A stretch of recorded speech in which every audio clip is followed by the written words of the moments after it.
Mire, mi mamá tiene EA, que es enfermedad de Alzheimer. Ella tenía la edad que tengo yo ahora y un día llega a casa y me dice llorando, acabo de ver en la televisión un programa donde hablaban del Alzheimer y resulta que yo tengo eso.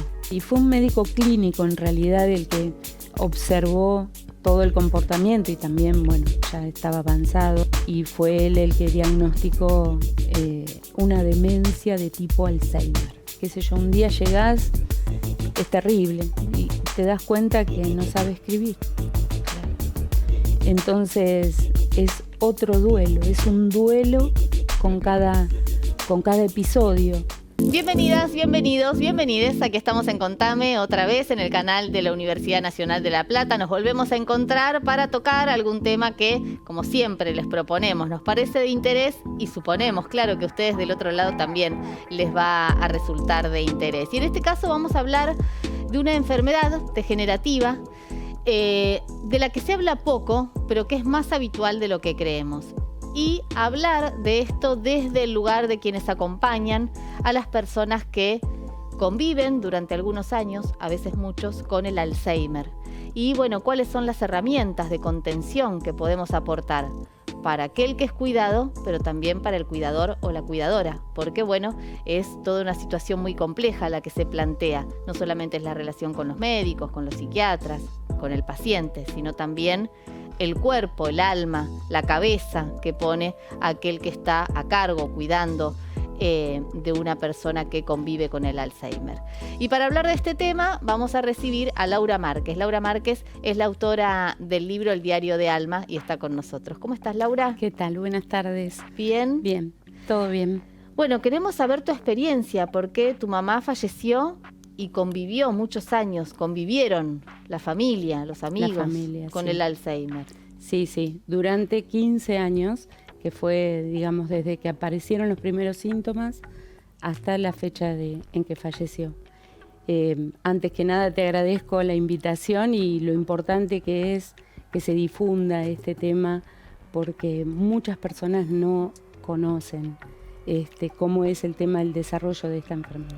¿Cómo fue el diagnóstico? Porque se habla muchas veces de los síntomas, a veces estos síntomas o estos alertas no son tomados en cuenta. Y no son tomados en cuenta justamente porque son pequeños signos. Son pequeños signos que se pueden presentar en la vida diaria de una persona que no padece la enfermedad. Claro. Justamente eso fue el tema, como ella arrancó, que ella tenía la edad que tengo yo ahora y un día llega a casa y me dice llorando, acabo de ver en la televisión un programa donde hablaban del Alzheimer y resulta que yo tengo eso. Entonces yo me quedé helada y le dije, mami, no es posible.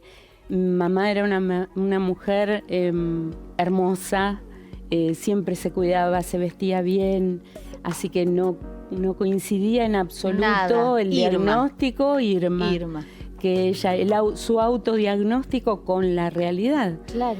Me dice, no, porque yo pierdo las llaves, porque no encuentro esto, porque a veces no me salen las palabras, porque a veces estoy muy deprimida. Y yo le dije, mami, esas cosas nos pasan a todos. Es decir, no la escuchamos, ni mis hermanos ni yo. Y la verdad es que perdimos un tiempo súper valioso, porque cuanto antes se pueda llegar al diagnóstico, bueno, mejor va a ser el paso, el tránsito de la enfermedad. Ahora, Laura, sí la escucharon, pero no tenían las herramientas para entender lo que pasaba. Sí, la escuchamos porque y la negamos. Médicos, claro. La escuchamos y la negamos. Nos llevó bastante tiempo, sobre todo a mí que estaba más cerca de ella, me llevó mucho tiempo realmente empezar a observar que tenía razón, que había cosas que no estaban del todo bien. ¿Tu mamá vivía sola? Vivía sola, era muy independiente, manejaba, tenía novio, porque mi papá había fallecido ya hacía varios años, así que ella tenía una vida, digamos, normal, pero dentro de esa vida normal tenía muchos signos, que era fundamentalmente el tema de las depresiones. Claro. Que había días que se sentía muy mal y lloraba y no sabía por qué. No sabía explicarse por qué. ¿Cuándo deciden hacer una consulta? ¿Consultó ella? ¿La acompañaste? Sí, ella en un momento dado vuelve a tratar del tema, pero para esto ya había pasado como un año, y me dice, yo quiero ir a un médico. Y ahí fue donde dije, no, algo de todo esto, sobre todo que la preocupe a ella, Claro. ya es muy preocupante. Así que la llevamos con una neuróloga, ella tenía PAMI. Así que fuimos consultándole los tiempos de los estudios y de PAMI también son. Y no le coincidía la edad, porque en general No, lo que uno ve es que es nada. una enfermedad que aparece 70 y pico, 80 años. Exactamente, ella tenía 62 años cuando Claro, muy fuimos joven. a la primera consulta. Y bueno, y la doctora también, es como que la mayoría de los médicos no ven la parte física y les parece que no, es una pavada, es imposible, es distraída. Bueno, en su momento le hicieron, lo único que teníamos al alcance era la resonancia magnética de cerebro, y ahí no surgió nada, no se sacó ninguna conclusión. Y ahí nos envió a hacer un test neurocognitivo, que es otra de las herramientas que sirven para el diagnóstico. Y bueno, en ese momento yo me tenía que ir de vacaciones, estaba a cargo mi hermano, y es como que ella misma, cuando leyó todas las opciones, lo que tenía que hacer y demás, dijo, yo no soy una estúpida, no soy una loca, con estas palabras, perdón. Claro. Se negó, y después de haber conseguido el turno con tanto tiempo, no fue. No se presentó, no lo quiso hacer. Más tiempo perdido. Mucho tiempo perdido. Porque después, ese tiempo es precioso, digo, en el sentido de que es muy valioso. Muy. Para arrancar, hay tratamientos para que el deterioro... Exacto, hay muchos tratamientos, muchas opciones que se dan para tratar de estirar lo más posible la presentación de los síntomas más delicados. Claro. Que se puede lograr. Sabemos todos que es una enfermedad que no tiene cura. Es una enfermedad progresiva, muy agresiva. ¿No tiene ningún antecedente genético ni nada? Sí, ¿o sí? Sí, muchos antecedentes genéticos. Lo que pasa es que es nueva, el nombre de la enfermedad es nuevo. Porque yo recuerdo, mi bisabuela tenía arteriosclerosis. Así le decían los médicos que era. Pero mi abuela tenía 70 años también cuando esto sucedió. Claro. Mi bisabuela.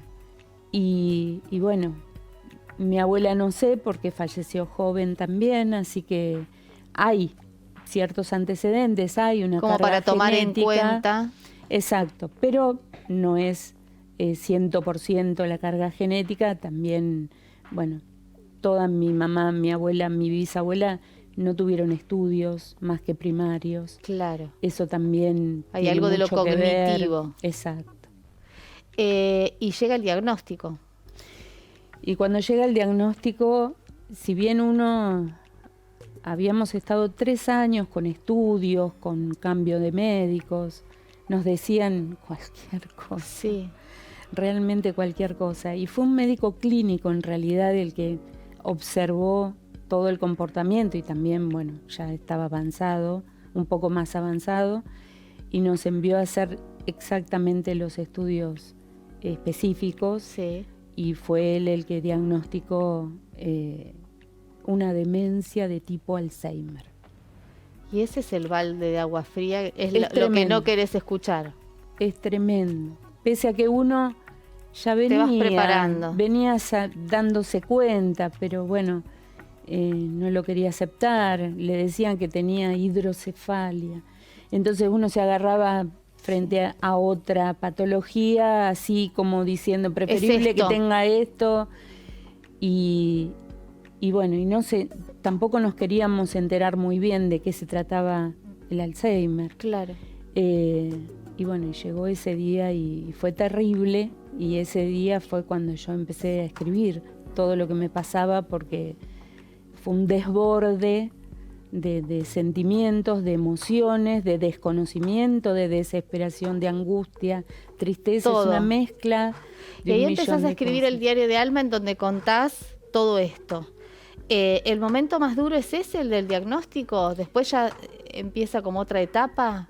¿Hay una instancia de negación, de decir, no, esto no está pasando? Totalmente, hay etapas y yo creo que tal cual la etapa de la enfermedad se sigue proporcionalmente a la etapa del cuidador, cuesta abajo. Si bien, bueno, cuesta abajo por un tiempo hasta que el cuidador, si cumple con las cuestiones sanas de la vida, que es tratar de buscar consuelo, tratar de buscar ayuda, tratar de recuperarse, Claro. tratar de comprender y finalmente aceptar, bueno, puede llegar a salir un poco. Laura, y ahí la decisión, porque bueno, hasta ahí tu mamá tenía síntomas, pero estaba bien, todavía era autosuficiente. Sí, fue autosuficiente unos cuantos años, porque esa era la consigna del médico que la trató, Sí. tratar de mantener su autonomía lo más larga Imagino, posible. se anotaría algunas cosas para no Claro. olvidarse, Y uno empieza a estábamos- tener otras herramientas. Estábamos cerca también tratando de apuntalar, tratando de recordarle, bueno, y ahí empezó la etapa en que era todos los días ir a verla, todos los días estar con ella. Al ¿Y ella? principio la medicación, y ella empezó a sumirse en un mundo que no sabemos ni dónde estaba. Claro. No tomaba conciencia de lo que le estaba pasando. Muchas veces recuerdo que se golpeaba la cabeza y yo le preguntaba, pero mami, ¿qué es lo que te pasa? ¿Por qué estás así? Y lloraba. Y ella decía, no sé, Claro. no sé. Yo creo que mucho de la primera etapa fue eso, no sé, no ¿Qué sabía. me pasa? Tengo cosas en la cabeza que Que no puedo manejar. no puedo manejar. Exactamente. ¿Y el tratamiento? No hubo tratamiento. Claro. O sea, Siempre le daban acompañar. unas pastillitas que al principio eran fantásticas, porque incluso yo lo cuento en el libro, parecía que estaba drogada el Claro, primer y día. decís, bueno, preferible que esté así, claro. Sí, pero bueno, las pastillas no duran tanto tiempo, no permanece su efecto en el tiempo. Claro. Y el tratamiento es acompañar, amar y estar. ¿Y qué pasó con la familia? Porque el golpe es para todos y todas. Terrible. Terrible. Es el diagnóstico para ella, para vos y La para el familia resto. empieza a tener problemas, Claro. porque cada uno tiene sus tiempos. Siempre hay uno que es el que está más cerca. Ujú. No es el que sufre más, porque yo lo entendí mucho después, que todos sufrimos a nuestro modo. Sí, claro. Y cada uno de nosotros tuvo su tiempo para aceptar o para comprender o para entender, y su forma también de hacerlo. Mi hermano vivía en España, sigue viviendo ahí, entonces para él era diferente verlo Claro. desde afuera. Mi otro hermano tenía sus otros tiempos, estaba también a su manera, y bueno, yo por suerte tuve a mi esposo, un fenómeno, Que se un la bancó, fenómeno que acompañó. desde el principio, pero realmente uno empieza a dejar las cosas que hace, a dejar las relaciones con sus amigos, a dejar también el tiempo con la familia, Claro. con sus hijos. Mi hijo era chico, entonces... ¿Eso te llevó mucha atención, demasiada, toda? Toda la atención, en principio era mucha, porque yo también quería estar y bueno, y acompañar, pero... Y uno no sabe los tiempos, no sabe, cuando tenés el diagnóstico, no sabes si el deterioro va a ser en 1 año, en 5, en 10. Tal cual. Entonces uno está como si fuera el último día. Claro. Pero después es 24/7. Llega un momento en que cuando sigue perdiendo sus capacidades, que, qué sé yo, un día llegás es terrible y te das cuenta que no sabe escribir. Claro. Entonces es otro duelo, es un duelo con cada episodio, que fue un poco lo que también me llevó a escribir. Cada vez que pasaba algo importante, siempre vos obviamente sufriéndolo y ella siempre consciente de lo que le estaba pasando. No sé hasta qué punto consciente. Fue muy poco los primeros 2 años, diría yo, en que ella un poco se daba cuenta. Fueron los primeros 4 años antes de su diagnóstico que ella sí se daba cuenta que algo le pasaba no andaba algo, bien. Y entonces, por ejemplo, no quería salir, no quería conversar con la gente, cuando había mucha gente. Con sus amigas iba, pero hasta ahí, porque, claro, le decían, ¿pero qué te pasa? La gente... Bueno, eso es lo otro, ¿no? La gente es terrible. Es terrible, es terrible por falta de conocimiento. Porque no sabe, exactamente, porque no sabe.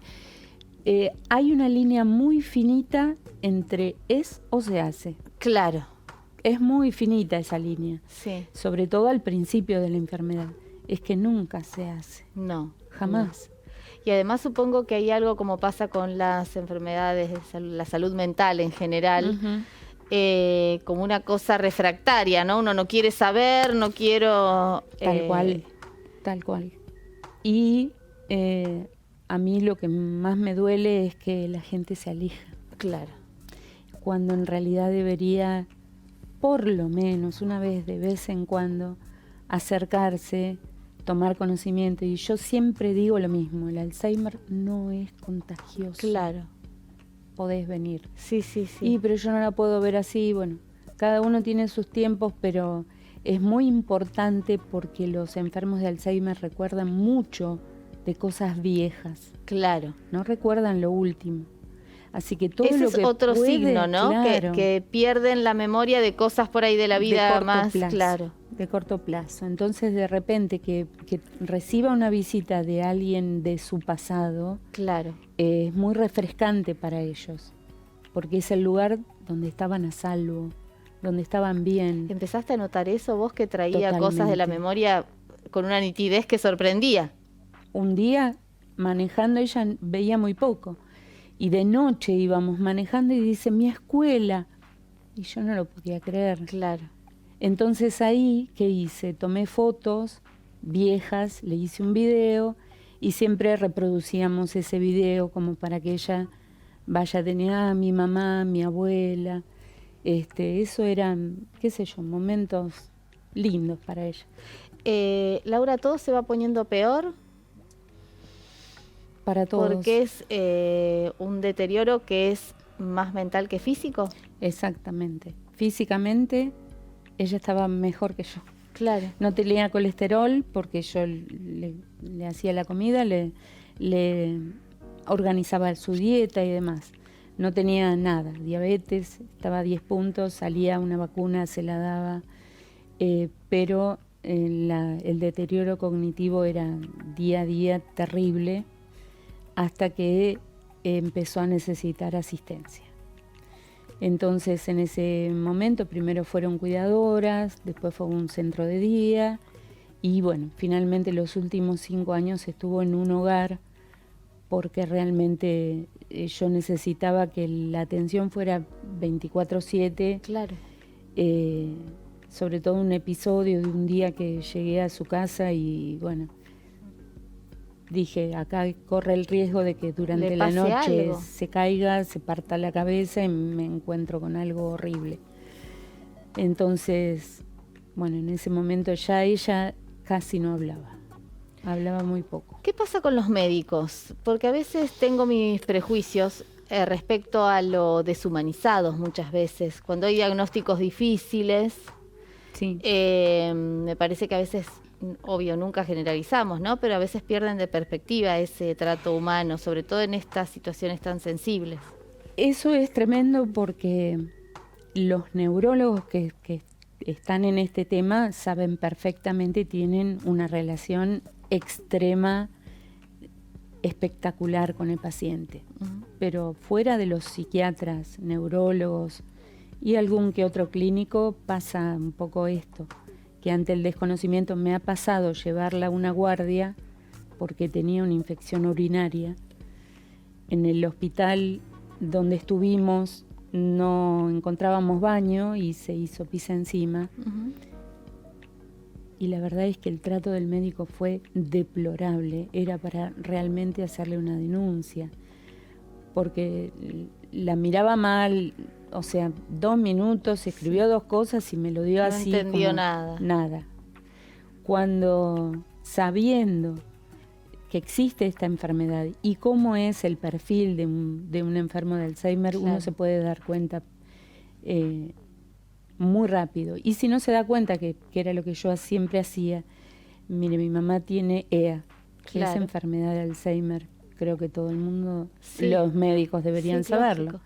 Bueno, a partir de ese momento debería tener un poquito más de trato diferente, ¿no? Con el paciente y con el acompañante también. Totalmente. Vamos a recomendar el libro, El Diario de Alma, para los cuidadores, las cuidadoras, que tengan vínculo afectivo o no. Exacto. O no, porque también acá yo lo que describo mucho es que estaba sola, me sentía sola. Claro. No estaba tan sola, pero me sentía muy sola, sobre todo porque no sabía cómo empezar, dónde investigar, para que alguien me explicara realmente esto, todo esto que estamos nosotros charlando, y qué te va a pasar, y cómo es esto, el avance de la enfermedad, y qué es lo que uno siente. Porque esto un poco es la reflexión de lo que yo sentía cuando me iba a dormir. En el libro hay 2 personajes que son la misma persona en realidad, mi alma y yo. Digo yo siempre, mi alma es la que a la noche se ponía a hablar y quería todo perfecto, que todo saliera bien, y la de carne y hueso que hace lo que puede, y un poquito más también. Entonces, son todos esos sentimientos y esas preguntas que surgen, retóricas, ¿habré hecho bien con esto? ¿Aquello estará bien? Todos Tengo los que comprender, claro, comprender a otros. ¿Qué le está pasando? ¿Qué le está pasando a mi mamá? El miedo, de repente, de yo heredar la misma enfermedad y qué voy a hacer. Montones de preguntas que, bueno, eso el médico no te sabe responder. Laura, te agradezco muchísimo que hayas venido, que nos hayas contado tu experiencia. Se habla muchas veces, hablábamos de eso antes de arrancar el programa, se habla mucho desde la medicina, ¿no? Los buenos hábitos para prevenir, los síntomas. Sí, las etapas que uno siempre sabe, que la negación, que la ira, que todo la bronca, sucede. Todo sucede. Pero en definitiva en las historias uno ve que va pasando y bueno, hay que aprender a lo mejor en el día a día y apoyarse en las personas, quizá en los que la han pasado también, que yo veo que eso fue lo que me pasó a mí. Claro. Cuando encontré el grupo Alma y bueno, ellos me dieron una mano muy grande con eso. Gracias, Laura. No, por favor, al contrario. Le agradecemos a Laura y les agradecemos a ustedes siempre que están del otro lado y que bueno, en este caso nos tocó un tema extremadamente sensible porque tiene que ver con la salud, tiene que ver con los afectos, tiene que ver con los pacientes, con aquellas personas que padecen la enfermedad de Alzheimer, pero también, como nos decía Laura, de las y los cuidadores y cuidadoras, hijos, familiares, pero también profesionales que de todos modos generan, claro, un vínculo afectivo con aquellas personas que atraviesan esta enfermedad.